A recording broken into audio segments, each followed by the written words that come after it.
Hello and welcome to the National Security Conversation. The topic of our discussion today is the state of India's national security. What are the various national security successes and failures of the BJP-led NDA government? Does India have a national security consciousness? A lot of people have argued in the past that India does not think strategically and that India does not have a national security policy. And how secure and safe are we as a nation today? To answer these questions and more, I have with me in the studio Ambassador Shivashankar Menon. Shivashankar Menon is currently a distinguished fellow at the Brookings Institution. He was India's National Security Advisor from January 2010 to May 2014. Menon previously served as Foreign Secretary of India from October 2006 to August 2009.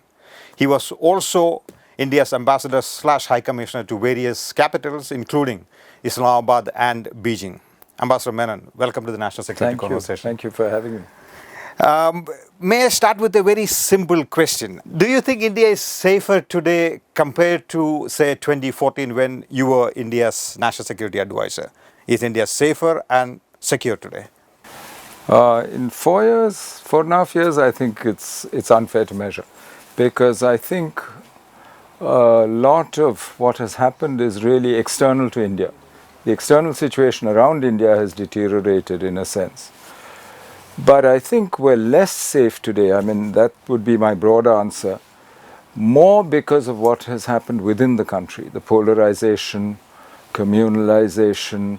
If you look at incidents, deaths from terrorism, from communal incidents and so on, all the indices of violence in our society actually have been declining steadily since NDA 1. So well over a decade and a half, almost 2 decades, it's been going down, including deaths by terrorism and so on.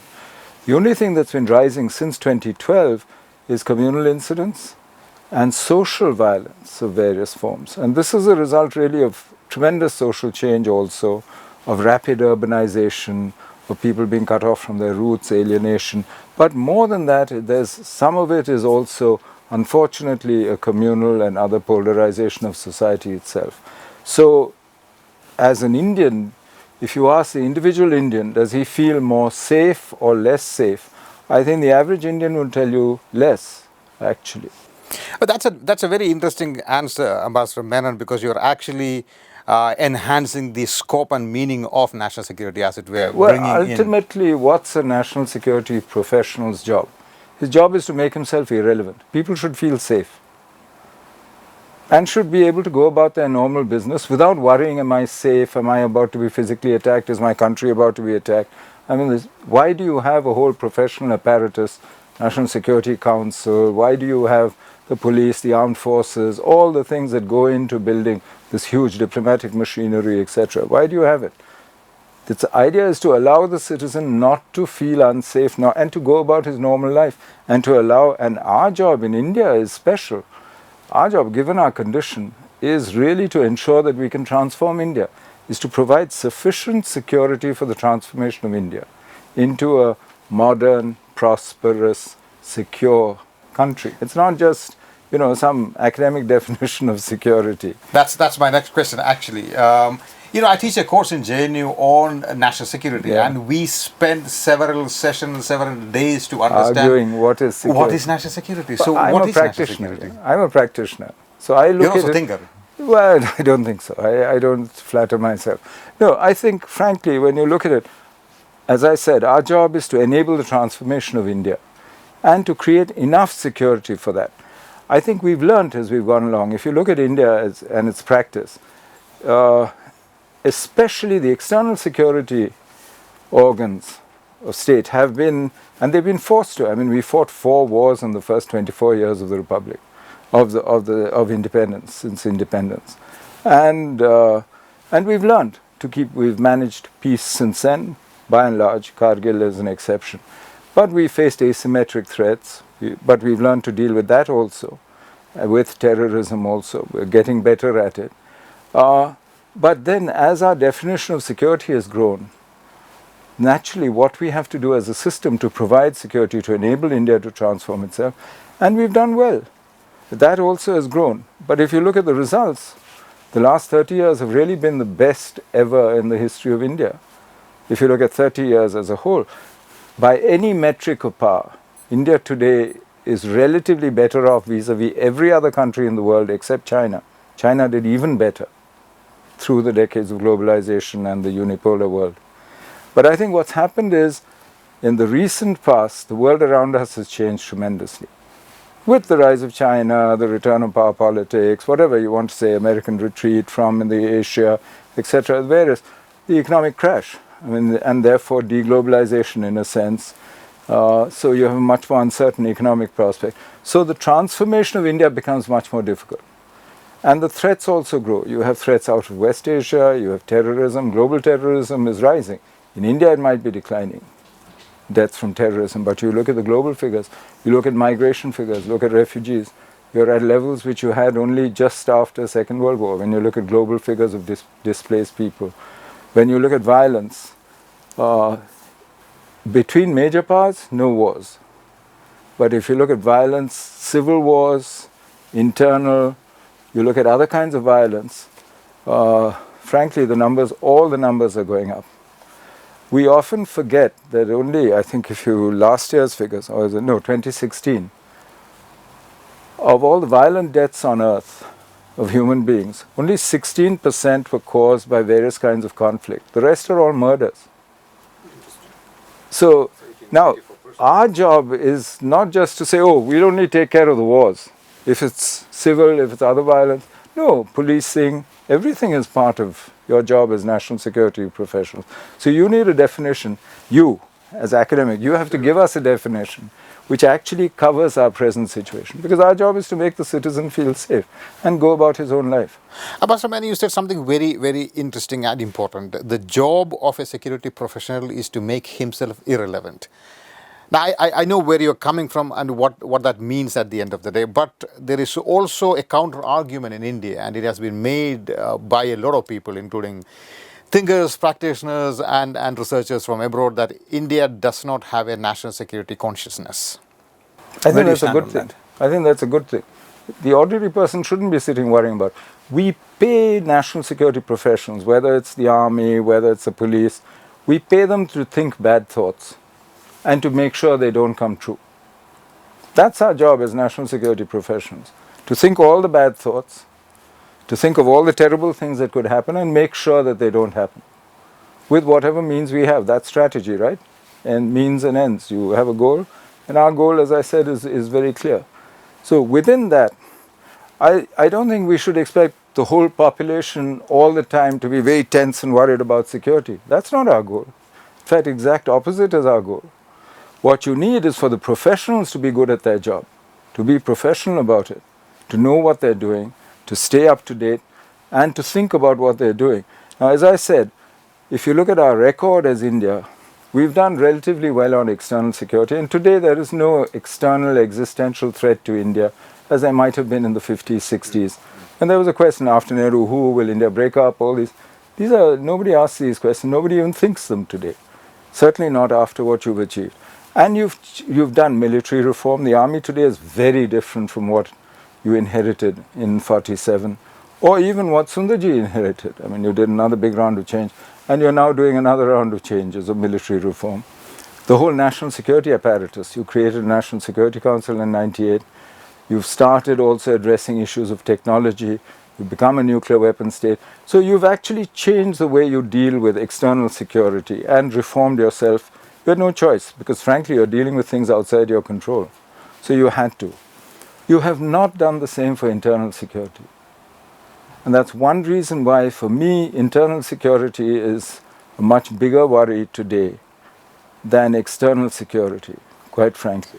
But talking about internal security, Ambassador Menon, Prime Minister Manmohan Singh in 2010 said that Naxalism is the biggest threat to internal security. You were his national security advisor then. Why Naxalism? Why not Kashmir or religious inspired Because terrorism? I think if you look at that period, the middle part of the first decade of the century, we were making considerable progress in Kashmir. Kashmir was basically calm. There had been minor outbreaks, but I mean, it was heading in the right direction. There was a normal political process, and I think it was being normalized. in a sense. Even terrorism, as I said, for the 12 years before that, the figures for deaths, etc., from terrorism incidents, even infiltration figures had been down, had been steadily declining. And Naxalism was one problem, the internal security problem, where we hadn't really adapted or learned how to deal with it. We were still dealing with it with 19th century police methods, and we were not making progress. And at that time, actually, there was a conscious effort by the left-wing extremists to try and move into the cities so that they would be much more effective, which actually failed. If you look at the record over the last few years. I mean, yes, I know people talk of urban Naxalism and so on today, but that's not at all what they were trying. What they were trying to do was to see whether they couldn't also have an urban insurrection, like the one that they've managed in the peripheral areas, in tribal areas, and in other areas where the writ of the state is very weak. But that they haven't managed. They haven't managed to move into the urban spaces, and they haven't actually done that. So are you then discounting the argument that there is something called urban Naxalism today? In fact, the BJP goes back to what Manmohan Singh said in 2010 to say that there is, Manmohan Singh declared this to be number one internal security threat, and therefore it continues, and they have picked up people like Gautam Navlekha. You know, you have to draw a distinction here, two distinctions. One is thinking or saying anything is not illegal in our country so far. So no matter what they profess, what they might say about the state, about the nation and so on, that's not illegal. That's not Naxalism. If they have done something, if they've actually acted on those thoughts in terms of an act of violence, something, then yes, it's a crime and there is some urban Naxalism. Nothing that I have seen so far in the evidence that I've seen or that I've read about in the papers, because that's all I do these days. So nothing that I have seen so far suggests to me that there is such a phenomenon or something that we should be so worried about as we are being told. I have a problem with this whole idea of keeping the population on tenterhooks, one threat, another threat, oh, cross-border terrorism, urban Naxalism. That's not what India should be about. That's not what we should be doing. It might serve some political purpose every once in a while, but that's not really, frankly, what our job should be. So the current campaign against the so-called urban Naxals is politically motivated. Would you say that? Well, I haven't seen any evidence. You see, I don't know enough. Until they show me the evidence, until they actually put it out in public, I'd say no, I'm not convinced yet. All right, Ambassador Menon, let me shift gears to something else, which is the country's national security system. Has the country's national security system served it well? Does the National Security Council, for that matter, does it even meet occasionally? It used to. I mean, from 98 to about 2014, it certainly met regularly, and it was a very useful forum. What about now? I don't know.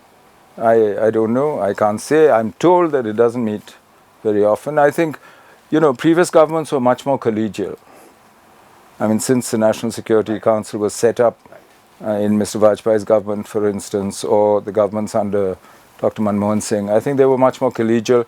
And the National Security Council is a collegial organization, the one place where uniformed people, everyone, all the professions across the board, intelligence, defense, external affairs, everybody sits around the table and discusses these issues. And in our time used to do a detailed discussion. I mean, for several hours, not just, you know, a one-off thing or some presentation, some PowerPoint. No, it was a serious discussion of what the problem was, how we would deal with it. And that's how we came to a cybersecurity policy, to things like that, which we discuss over and over, and at the highest levels of government. And that's the purpose, to my mind, of a National Security Council. Because there are the normal ministries of government to do the day-to-day business. That goes on. But this is an integrating, holistic function where you look at the whole range of what you have to worry about and you see how it affects your security. And that, to my mind, that function the National Security Council has performed. But isn't there a certain amount of ad hocism built into the national security system? I'm referring to, for instance, the whole national security advisor, the position. It's not legally mandated. There is no legal or constitutional imprimatur, and there should be, shouldn't there? No, because we were the first parliamentary democracy to actually try the system. Why? Because we thought we needed some integration across the silos of the ministries. And Kargil, dealing with terrorism, cross-border terrorism, all that had shown us that we needed something like this. But the executive power of the union is with the Prime Minister and in cabinet.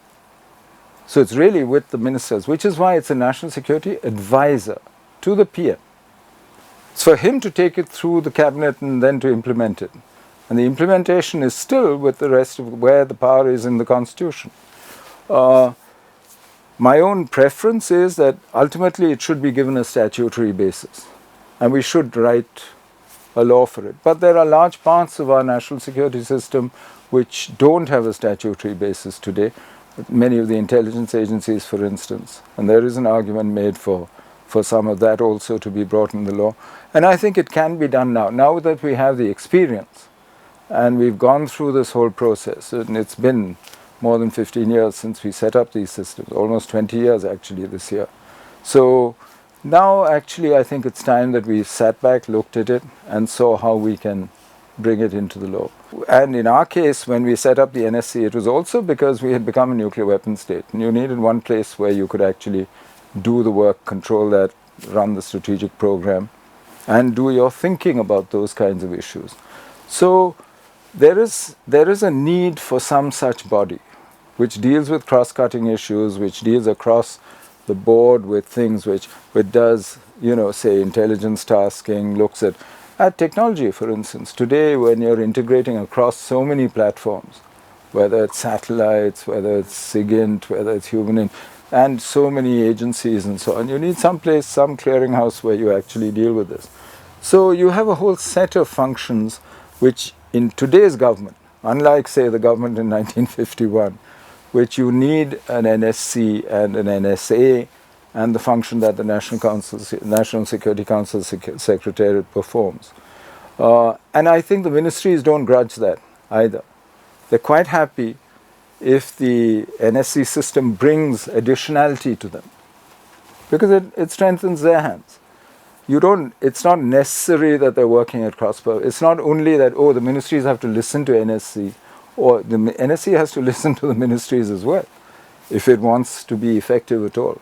Ambassador, in your answer to my earlier question, you said that it is good that India does not have a national security consciousness. I didn't say that. I just said our aim is not to frighten everybody and have everybody always thinking about security. I understand. So there should be professionalism and consciousness among those whose job it is to take care of them. That's my question. Is that increasing? We have a huge shortage. Our biggest weakness is actually manpower.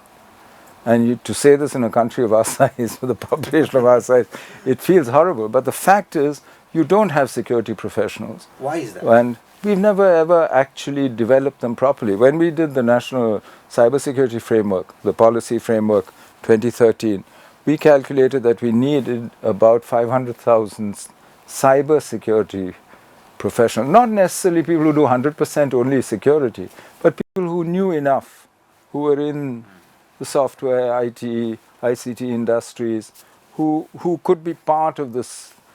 And yet what we had was somewhere, at best count, and this was optimistic, was somewhere between 50 to 60,000. That's a factor of 10. Wow. Now this repeats itself everywhere.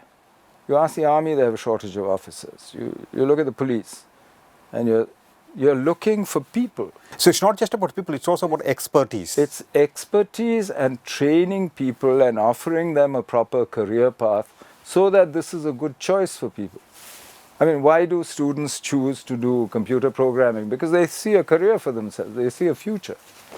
We haven't actually thought that through. So I'm not so worried so much about consciousness as that those who are responsible for the system need to look at this, at some course, at professional education, and how do we build it into careers. into meaningful careers for people. What explains this reluctance within the system to draw this expertise from the market? It is available out there? It's available. In fact, we do. In fact, we've started in the last few years. For the last 10 years or so, I think we've been drawing from the market because we have no other choice, actually. We do well in crisis. But no, we need to. And I think this is actually a big weakness. And it's a weakness that we haven't really applied ourselves to.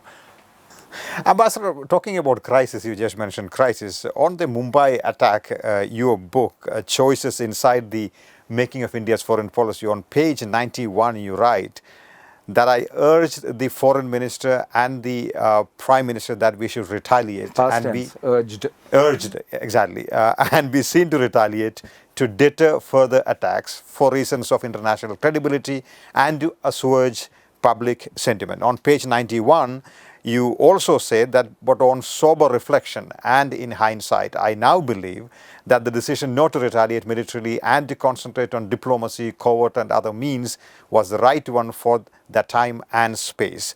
On page 97, you go on to say that should there be another attack mounted from Pakistan, I personally consider some public retribution and a military response inevitable. The circumstances of November 2008 no longer exist and are therefore unlikely to be replicated in future. You're basically saying that if there is another attack from Pakistan with some kind of visible quote-unquote support from the ISI or the army, we should militarily retaliate. Is that the argument? No, I think what I'm saying is that you've had a certain level of deterrence which has prevented other Mumbai attacks so far. Whether you've prevented them or whether you've deterred, whatever. If there were another similar attack where it's clear where it's coming from, then I think it would be clear that that deterrence is broken down. You need to re-establish it. And how do you do that? And I don't think that it would be possible for subsequent governments of India to do what we did in 2008 because ultimately political leaders respond to public opinion. That's what they have to deal with. They have to get re-elected. And that's where public sentiment therefore matters to them. And I don't think that people would be willing to actually sit back and allow it to happen again. And I think it's part of deterrence, restoring deterrence. And which is, I think, what we saw when there was a much smaller but an attack from across the border. We did see a so-called surgical strike. I mean, it wasn't surgical, but... Ambassador Menon, the problem with listening to public sentiment on peace and war issues is that if you ask the Indian public today, should we have a war against Pakistan, my feeling is that a lot of people would end up saying. Many might, but I think we underestimate our own people. If you think of it, within 6 months of the Mumbai attack, we had a general election in India. Mumbai was not Mumbai was not even an issue. That's true. Why? Not because the opposition didn't raise it. They tried twice towards the end of January. Once we'd made the evidence public, 5th of January, we laid it all out and showed the Pakistani hand. Towards the end of January, twice they tried, once in Meerut, once somewhere else in UP. But the pushback they got from the populace, from their own audience, was, why are you playing politics with a national tragedy? I mean, this is a cheap thing you're doing. Which is why it was not an issue. Well, now, that is no more the case.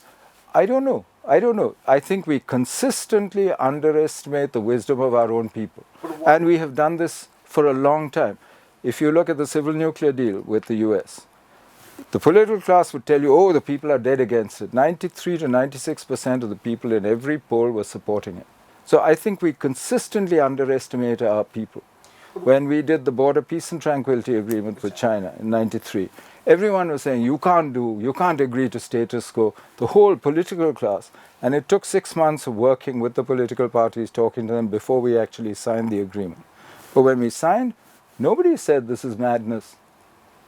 We should be at war with China to take all this territory back, which is ours. No, I'm not saying you decide these by referendum. But I do say that specialists, the smaller the number of people involved in a decision, the more likely you are to make big mistakes. That it's necessary to get professionals involved, listen to professional opinions of all shades. and then come to a decision based on rationality, logic, on the outcomes that you see. And your job is to create outcomes, not to satisfy your ego, not to look good, not status, none of all these things, not to do a wonderful event for TV. Your job is to create outcomes. And our outcome is simple, as I said, transform India.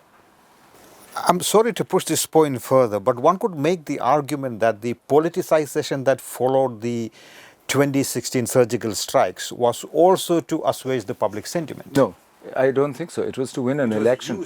It was to win an election, which is a very different thing. But there was a lot of outcry in India soon after the Uri attacks. No, that was only after it was announced that we've done this, that, and the other, and all kinds of that. Don't be fooled by what you see in. Yeah, I mean, frankly, I don't think that, today we're in a day and age where it's very hard to draw a clear line between what's fake and what's real, and how much is real outrage, how much. You've seen how social media is manipulated. But that is feeding into the formation of public opinion. No. That's not what I mean when I said public opinion. What I'm saying is that you have to accept that your political leaders are driven by what they actually hear from the masses. And your political leaders have a very good sense of what's actually happening. Including this government. All governments, because everybody has to get re-elected. So if they did go in for surgical strikes. Anybody who needs to get re-elected makes sure that he knows what at least his 2 million in his constituency think. It's very important to his future. That's his life. It's all very well for intellectuals, for professionals, for people who have 100% security in their jobs to pontificate and to think and to say this is what public opinion is. But we don't know. And this is why it's the politicians who make the decisions ultimately. We're not responsible. We advise, we tell them what's possible, what's good, what's bad. Ultimately, they decide for this precise reason. That's the idea of a democracy, not some elite little group. We're not Plato's Republic. But here today we have a government that talks about security day in and day out, from JNU to urban Naxals to Pakistan to China. Problem. That's a problem of our own education, of how do we take it? Are we willing to be swayed by this kind of propaganda, emotion? Are we going to let emotion run our lives? No, I don't think that's right. That's not what I'm saying here. But I think you must, as a realist, you have to accept that this is how decisions are taken. And that therefore you have to deal with. Therefore, talk to the public. Tell the public the truth as you see it. Let me shift gears again. Coming to India's neighborhood policy, how do you assess the BJP-led government's China policy? Has it been a success or a failure? How does China look at India? You've been ambassador there. Do they look at? The Chinese are quite capable of telling you how they look at India. But I will tell you what I see as the problem. We had a good sort of strategic framework for the relationship, a modus vivendi, how to handle differences, whatever, for about 30 years. From the 80s onwards, kept the peace and allowed us to both develop. The best years for both countries, actually, if you look at economic growth, transformation, etc. But then we changed, China changed, the world changed. If you keep doing the same thing that you did in those 30 years, you will not get the same result. You'll get a different result. China's changed, you've changed also, your interests also have changed. Yes. I mean, as my favorite example, 1991, about 15.3% of your GDP was external merchandise trade. By 2014, 49.6% is external merchandise trade, which means half your GDP is dependent on foreign trade. Look at most of it used to go west in 91. A lot of it now goes east through South China Sea. Suddenly, freedom of navigation in South China Sea is a major interest for you. In the same period, China has declared 9-dash line, etc., notified UN, started saying this is my waters, my place, etc. So you've started rubbing up against each other in this periphery that you both share. Your periphery is theirs, their periphery is yours. In ways that you didn't do before. You've changed, they've changed, your interests have grown. You have to change what you do. You need a new strategic framework for this relationship. For all the issues, China's in the Indian Ocean today. This worries you. China's commitment to Pakistan today is much more than it ever was before. These are issues that affect you directly. This is Indian territory that she's putting a stake in when she builds CPEC. So these are things that affect your interests directly. You need a new framework which you can deal with. You need to do that with the Chinese. What would that framework be? It can't be unilateral. It can't be only what I want. It has to be something that you sit at a table and negotiate. What's your core interests? What are my core interests? Are they reconcilable? Is there enough overlap in our common interests? After all, we both depend on freedom of navigation through this entire body of water, Indo-Pacific, whatever you call it. Our trade, our oil, our energy, everything goes through this, coal. So for them and you have a common interest there. Build on it. Do maritime security together. Talk about it, at least. See how you handle this. You know, for me, this is the kind of, you need that kind of strategic dialogue to deal with a different situation. And you have a completely different situation. You look at China-US relations today. Much more contentious than they've been for many years. They have a trade war that's incipient, at least, in terms of tariffs and so on. So you have a whole set of issues which have changed the landscape within which you're operating. Some of it creates opportunities. I mean, many countries which worry about China's rise are suddenly your best friends. You know, so that's an opportunity. But things have shifted, so you need a new framework with China. Like it or not, China is your biggest neighbor. She is there. You are both a continental power in Asia and a maritime power. They, for the first time, are trying to become a maritime power. They're rubbing up against each other. Work it out. Talk to each other. So, and stop thinking that if I keep doing what I've always done, or if I have a good relationship with somebody, my personality and charm is going to carry this through. This is two big states rising, or re-emerging, as we would like to think. So if I were to summarize you, would it be accurate to say that China is at best a challenge and not a threat? China could be a threat. I mean, after all, what you measure China against, does she affect my ability to transform India? That's our main criteria. So does she affect my ability to transform India? How does she? She could be a threat. Today she's certainly a challenge. Because you compete for markets, for energy, for various things. But you can also work together. She is your biggest trading partner in goods. I mean, and she's a source of various things for your economy, for your consumers. So, I wouldn't, this is not black and white. You will compete, you will cooperate, you will do all this. But important thing is that you must know what you're doing, you and the Chinese together. So from what you said, you're also in a sense arguing that this government probably put a little too much of emphasis on personal chemistry between the two leaders rather than... I don't know what's in, I can't speak for them. I don't know what's in their mind. But as an outsider, as an outsider, what's missing for me is a vision of what the world is, India, how India deals with it, and what is important to India. And what actually helps to transform India, helps to create an environment externally which helps us. And I think the biggest example of that, lack of a vision and so on, is really the immediate neighborhood. If you look at South Asia, I think that's where you see actually a steady deterioration in most of the relationships. Right, but before that, let's come to the question of Pakistan, which seems to be a major challenge. Neighborhood, right, absolutely. But I want to talk about the other smaller separately. Absolutely. One neighborhood. But I think Pakistan is clearly very different from the other neighborhoods. Well, Pakistan has structural issues. I mean, it's... So how do you assess the BJP government's diplomacy relationship with Pakistan? In Pakistan's case, I think there's three problems there, and these are not the BJP government's creation. One is Pakistan's own structure, the way it is.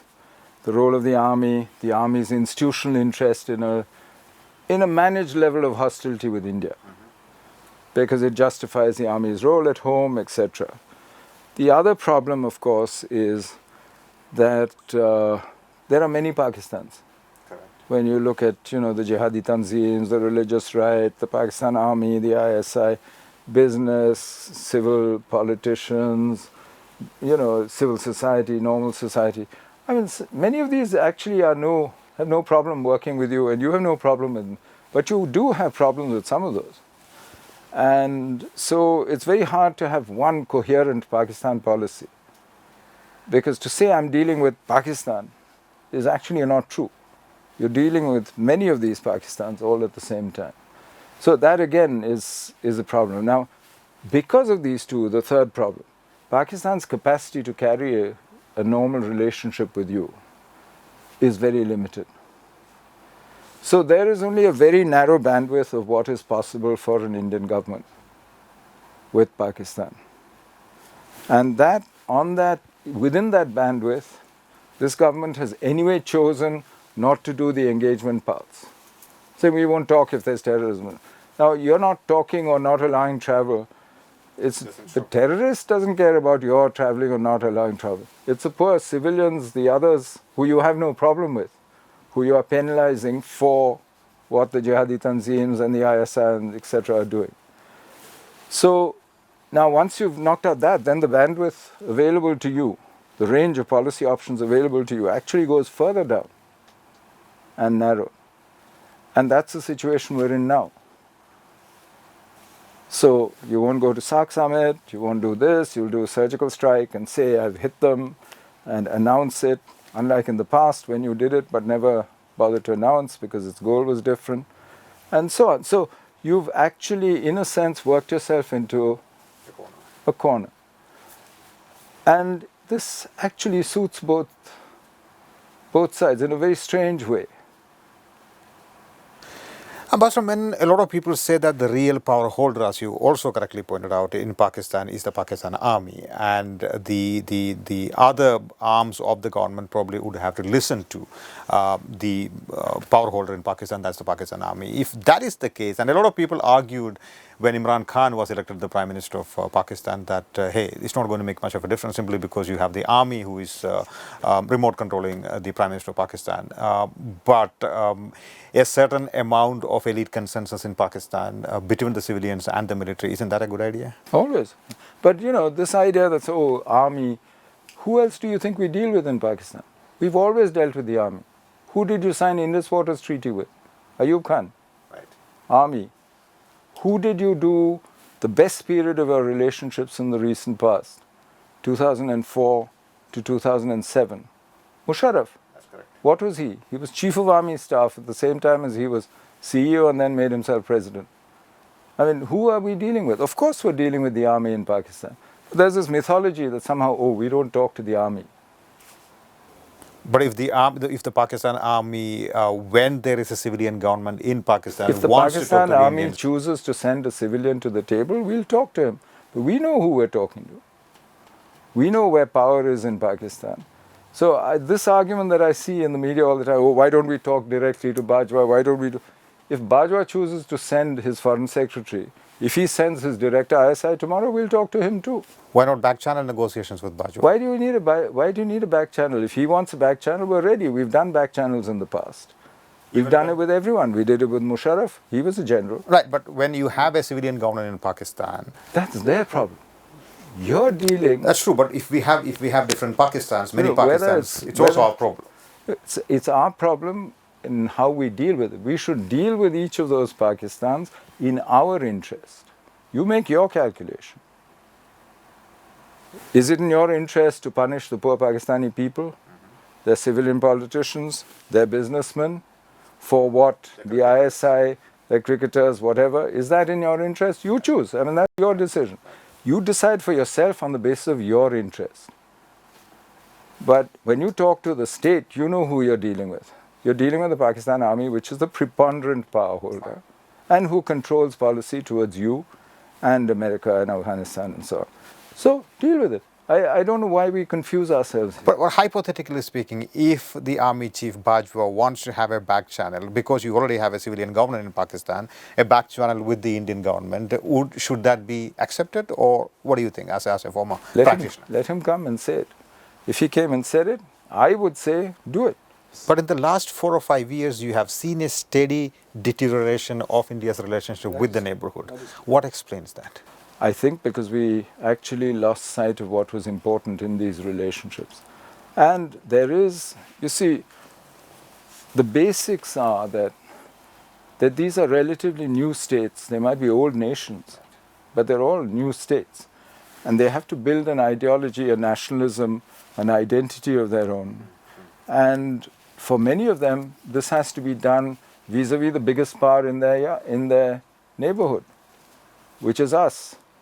We have always chosen to say, your politics are your business.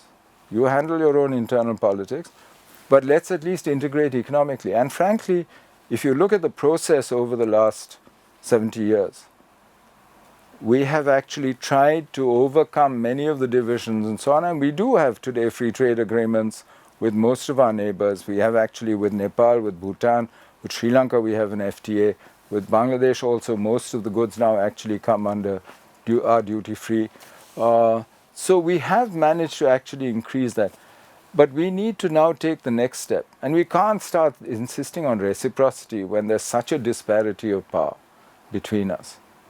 It is in our interest to make sure that we have a peaceful periphery. We need it if we are to, for our own interest, to transform India, we need a peaceful periphery. But there are sharper issues. Say, for example, the Nepalese are not happy with India interfering in its own constitution making. The Sri Lankans would argue that you've interfered in our election results or in our election process. How do you respond to some of these very specific issues? The same Nepalese came here and told you in 2005, please intervene.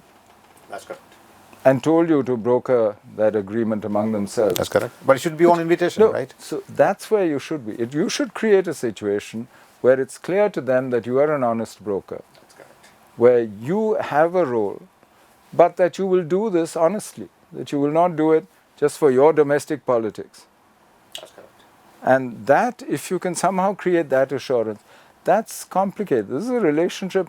You see, it's, as I like to say, these are the problems of intimacy.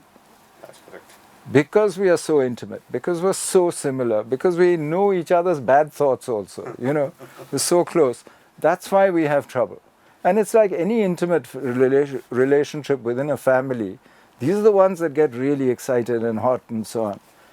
And these are the ones that are very hard to manage. So you're saying that the recent Indian diplomacy towards, quote-unquote diplomacy towards Nepal had certain domestic political calculations. In each of our neighbors, I think we lost sight of what was important. And I think this is true of many of our smaller neighbors. And I think we need to do some work actually to move past it.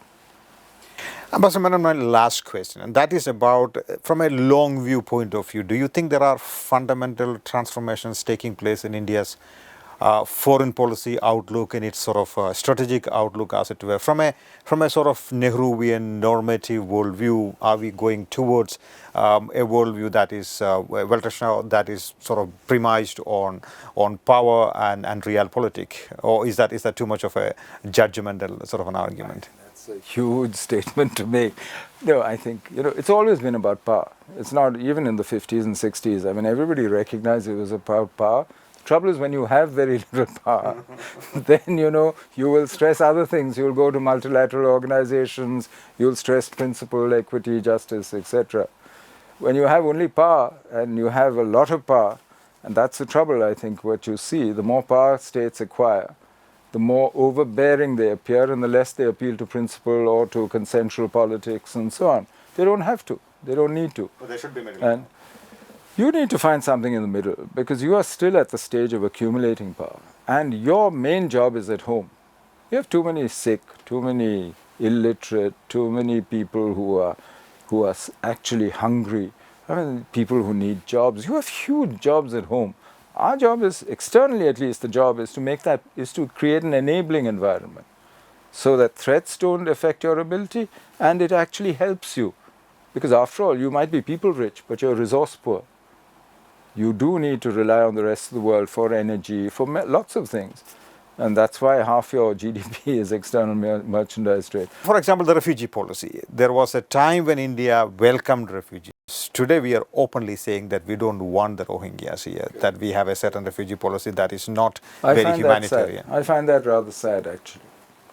Because even as a matter of realist policy, I think it's useful. After all, why do they come to you? They've come to you. It gives you a certain role, a certain leverage in a situation. And it helps you. It actually adds to your power at a very low cost. So I've actually argued, and I've said this for some time, that we've followed a basically realist policy right from the beginning. Even the so-called Nehruvian idealism and so on cloaked actually a realist behavior. And I hope we don't deviate from that. in the future. I hope we don't let ideas or flattery, fool us into thinking that we are something more than we are, and that we don't allow it to distract us from our main jobs. Ambassador Menon, wonderful talking to you. Thank you. Thank you very much. Thank you so much. Thanks. To receive instant updates on all videos from The Wire, click the subscribe button and hit the bell icon. Pay to support independent journalism. Click the link in the description and choose the amount you want to pay.